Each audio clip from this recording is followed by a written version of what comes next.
In the dim hour before dawn, in the year 1863, at the far edge of the mill town where the clay road met the river, a folded sheet of paper slid under the bowed door of the rectory, and the world inside the house changed with a single breath.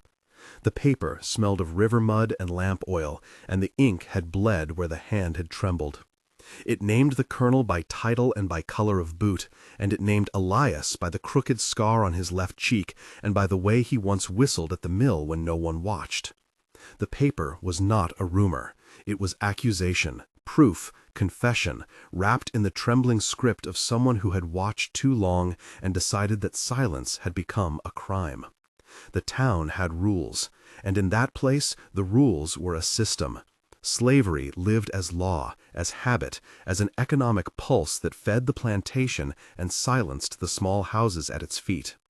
A secret was unlatched that morning, and the sound was a small, terrible thing, like a coin dropped into water.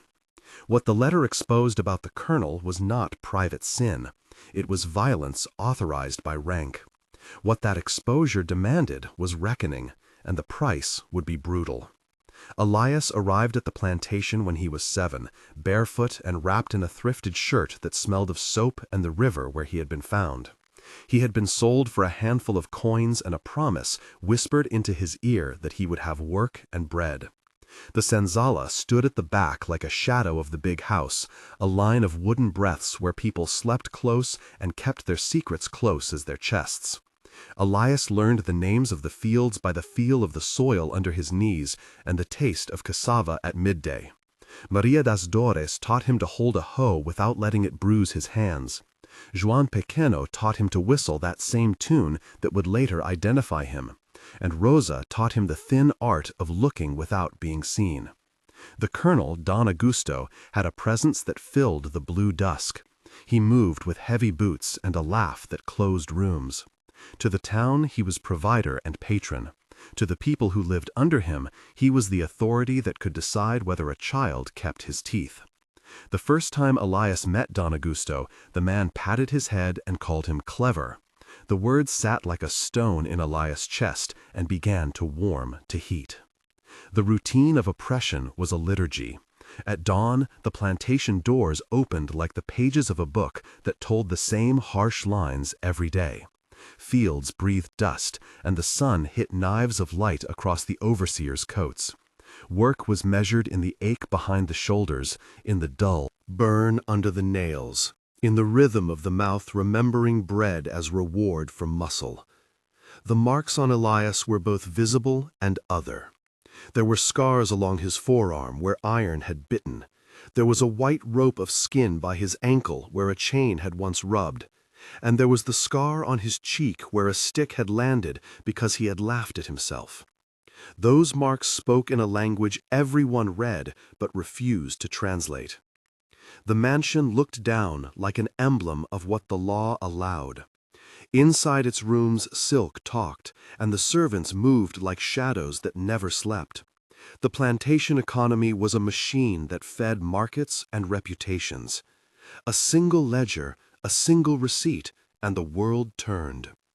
It was in that mechanical order that Don Augusto practiced privileges no ledger recorded. His cruelty had an architecture, favors mixed with punishments, promises disguised as deals. Elias learned to count footsteps more than the hours. He learned the smell of sweat mixed with fear, the sour tang of forced apologies, and the kindnesses that were allowed only in private, as if compassion were contraband. The presence of the priest, Father Manuel, hovered like a pale cloak. He spoke of forgiveness and salvation from the pulpit, and in the alleys he moved with a different gait when he looked at the plantation.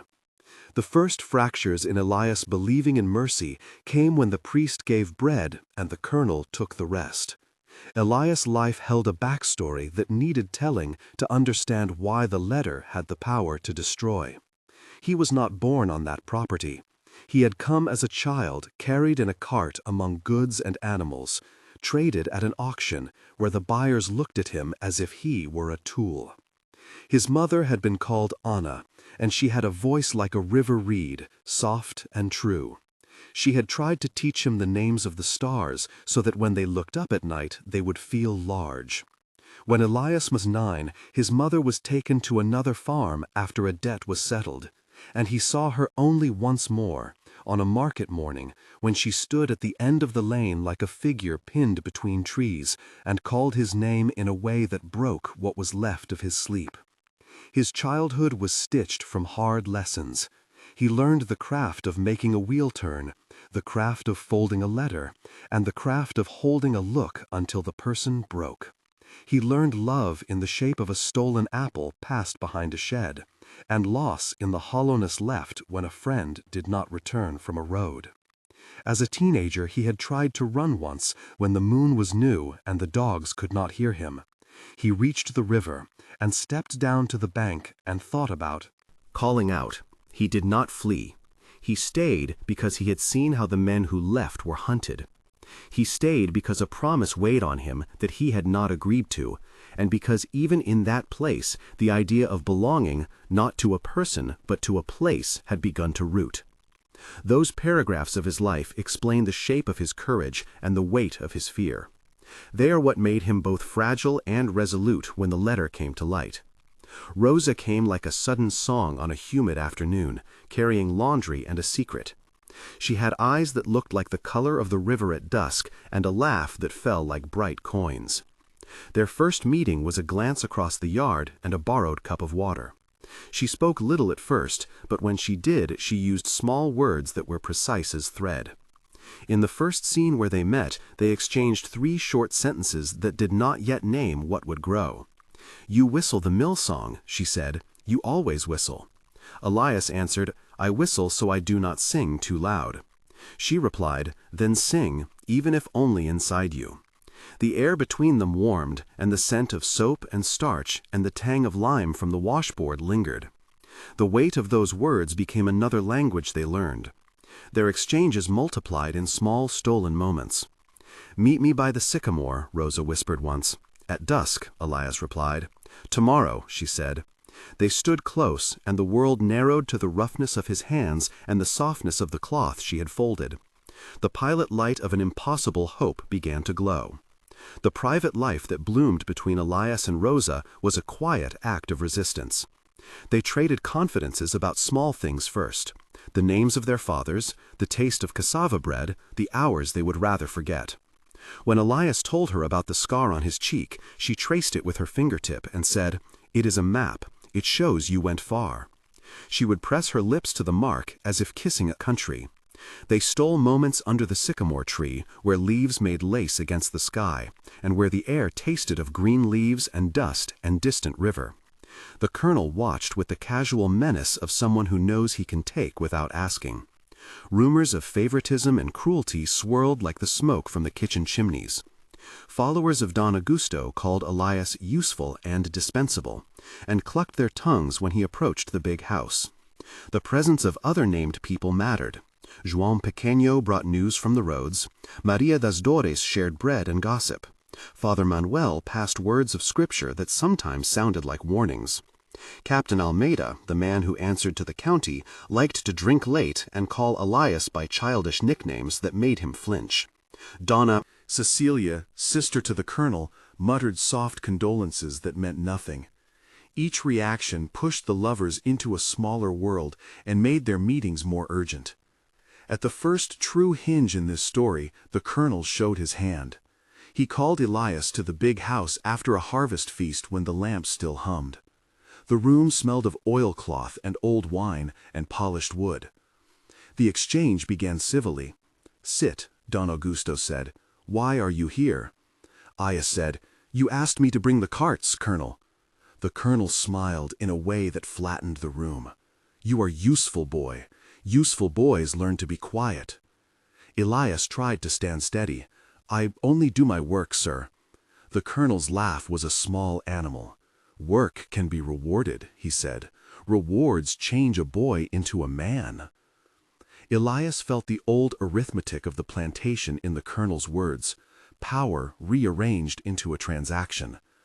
He moved because he had been taught to move when the man spoke. The conversation slid into coercion until the words were not the important part. The body language was the sentence. Elias left with hands like ice and an understanding that the colonel had made a claim not on labor, but on the shape of his days. In the wake of that meeting, Elias retreated to the sycamore and found Rosa waiting with a face that carried both storm and offering. They spoke in hurried sentences. "He touched you?" she asked. "He said it would be better for me," Elias said. "We cannot bear it," Rosa answered. The world closed tight around them. That was the first night the idea of escape became not a dream, but a plan. Plans need tools and allies. Father Manuel became one when the letter reached his hands. The priest read the pages by the lamplight and felt the air in his throat thicken. He had long known of sin in the big house, and he had long kept his counsel. The confession on paper demanded action. The priest brought maps, names, the whispered routes of people who had crossed the river and not returned. He enlisted João Pequeno for his knowledge of the river nights, Maria das Dores for her quiet hands and steady eyes, and Captain Almeida curiosity into a weapon. They met at the rectory in a room that smelled of old paper and the sweet resin of church benches. Their conversation was careful and low. "If we go to the magistrate," Father Manuel said, "the colonel will bury us in courts." "Then we bring the proof," Maria replied. "We must make it public," João said. Elias watched and felt the pressure of the plan changing from fantasy to geometry. The logistics were simple and severe. A small boat, timing at the hour of least watchfulness, a packed satchel with bread, cloth, a letter folded tight that could be delivered to a free town, and a promise to burn the tracks. They rehearsed lines. They checked ropes. They learned the voice of the river at night and the sound of the colonel boots passing the gate. Each whispered exchange in that cramped room lengthened the list of who would be implicated and who could be sacrificed. You are watching this unfold, and you have already chosen a side in your heart. I want to hear from you. What would you do in Elias's place? Begin your answer with "I" and tell us the first thing you would do after reading such a letter. Your reply matters because stories like this survive when they are told and when the listeners insist on remembering. Comment and share a memory or a thought. If you have a family story about resistance or escape, write it down here. We read these comments and they shape what we bring next. They help us follow the threads of forgotten lives and make new videos that honor the dignity of those who dared to act. Your voice keeps the memory alive. After you comment, come back for the rest of Elias's story and for the records we found that proved what the colonel had tried to hide. The nights of preparation bent the senses into sharper rules. They rehearsed in the dark, tasting the salt in the air and listening to the frog chorus that rose from the marsh. In the week before the planned crossing, they walked the riverbank at dusk and memorized the groove a boat left, the place where a willow dipped its roots like fingers into water. The plan had to account for the colonel's appetite and his tendency to patrol after the harvest. Captain Almeida pretended not to notice while he scouted for curiosity. The conversations around the sycamore were longer now, 5 and then 6 exchanges that became the texture of their courage. "Do you think he suspects?" Rosa asked. "He suspects everything," Elias said. "Then we must be faster." "You will leave a note for your mother?" João asked. "I will try," Elias answered. "If we do not return?" Maria asked. "Then tell our story," Father Manuel said. The sounds of the nights multiplied the senses. The tang of river reeds filled the mouth. The touch of rope splintered the hands. The sight of the moon slivered like a promise. The plan braided tactical detail and prayer. A moment of tension slowed time to the space of a breath. The confession Elias made to Father Manuel was a small thing written in ink and larger than either of them. He sat at the rectory table with hands that trembled like the lamplight and spoke with a voice that tried to be steady. "I cannot be what they make of me," he said. "I will not be owned anymore." Father Manuel placed his palm over the note and asked, "Are you certain?" Elias looked out the window at the river and remembered his mother calling his name. "I am," he replied. The priest then, "Then we will carry you like the church carries the broken." That exchange was 3 sentences that felt like a small baptism. The memory of Elias' childhood flooded the room, a sudden gust of cold air. It was one of those slow tensions that drew out the inner conflict, memory, and decision into a single seam. He felt guilt for leaving people behind, and he felt a pull toward the possibility of a life measured by choice. The decision cut him clear. The night chosen for the escape arrived like a held breath. They moved in pairs, voices clipped and hands steady on oars. The boat creaked and spat water, and the moon spread thin silver over the river. The senses were sharp, the scent of wet earth and oil from the lantern, the rasp of oar against wood, the cold bite of night wind as it cut the skin. Elias sat between Juan and Maria and held a small satchel that had his name in it. Rosa came last, her face white as a pressed cloth. The colonel men were supposed to be at the feast, and the gate had that loosened attention of nights when company visited. When they pushed off the bank, the world seemed all water and sky. Halfway across the river, a shout split the air like a stone cracking glass. A searchlight beam fell over the boat, and the sound of boots became a close drum. Captain Almeida's voice could be heard beyond the beam, and then the colonel's own laugh, as if he had been waiting. "There they go!" shouted Don Augusto, and the men at his side cheered like dogs. Fear poured into the boat. "Row," Elias said, and the oars did not answer quick enough. They were a small wood leaf in a great flow. The chase along the river was the main storm. The men on the shore fired a warning shot into the sky that broke the night like lantern glass. The boat lurched, and a splinter flew into Elias' hand. Blood salted the taste of his tongue. Juan steadied the oars, and Maria bent low to hide a bag. The boat scraped a sandbank, and for a hair Elias thought everything had ended there. A small exchange took place in quick, tremulous sentences. "Jump?" Rosa hissed. "No," Elias said. "We run through the shallows to the reeds. But the captain will follow." Then we split. They moved like water through grass, silenced by mud, and when they hit the reeds, the colonel men were close. The sounds were animal, men swearing, the slap of boots in mud, the breath of horses. Elias felt his heart in his throat and the tilt of life toward decision. He had to choose, stand and plead, or leap into the river and trust that it would not swallow them. That choice made him as if newly carved. A second compressed moment of tension unfolded in the world. Reeds where the river narrowed and the current tried to take the small. They held each other beneath the willow and listened as the colonel's breath came and went like a beast. Elias looked at Rosa and saw everything he wanted in the space between 2 beats. The memory of his mother calling his name flashed, and the guilt of those he left tightened his throat into a small stone. "We have to go now," Father Manuel said in a voice like a whip of prayer. "Not together," Elias said. "We choose together." They made a decision that was equal parts stubbornness and love. The action that followed was a single brief burst of movement, a push into the current, a holding of hands, a crossing of a line that would not be uncrossed. The river wrapped around them like a solemn witness to a vow, and also like a judge that would be merciless. What happened at the far bank is the part of this story that history remembers as the price. They reached the opposite shore with clothes clinging to skin and breath like ragged instruments.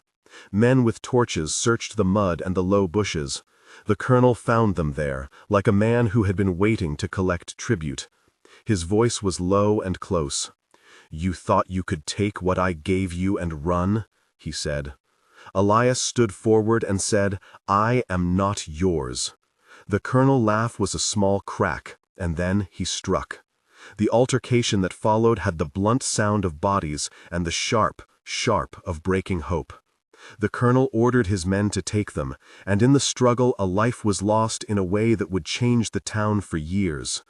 The brutality of the reprisal was public and swift, and designed to cow and to make an example. The town watched and found its chest pressing in. News spread like the smell of a burn. In the aftermath, the letter that started the chain did what letters often do when truth meets the will of a community. It moved people who had not wanted to act into motion. The magistrate in the county received testimony and names, and witnesses arrived with notes of their own. Captain Almeida, who had feigned curiosity, found himself carrying the weight of complicity, and had to choose. Father Manuel's sermons grew teeth, and Maria das Dores kept saying the names of those who had been hurt, until someone began to write them down. Donna Cecilia, who had once crossed the room with quiet condolence, refused to visit her brother, and the interior of the big house emptied like a wound. The colonel tried to use the language of order and property to explain his excesses. He invoked contracts and obedience. Those things were laws on paper, but the community had seen something they could not unsee. Newspapers from the nearby town took interest and printed small lines that became loud claims in the market. People who had once been silent began to speak. The economy of the plantation shuddered as laborers refused to return in the same numbers, and creditors looked at their ledgers with cold eyes. Over the months that followed, there were 3 stages to the aftermath, each carrying a different weight in memory. 1 month later, the town had a thin and trembling order. The magistrate had called a hearing, and names circulated in ink. Elias's absence had become a wound open to opinion. Some said he had died in the river as a martyr. Some said he had been tried and dragged back to the big house. Some insisted he had fled into a Quilombo of the hills. People lined the riverbank with small tokens: bread, a scrap of cloth, a tin cup, and sang a lament song in the dusk. This was a new ritual.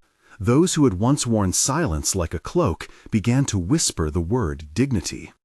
The colonel walked with a watchful gait, and the estate workers measured the direction of his eyes like a weather forecast.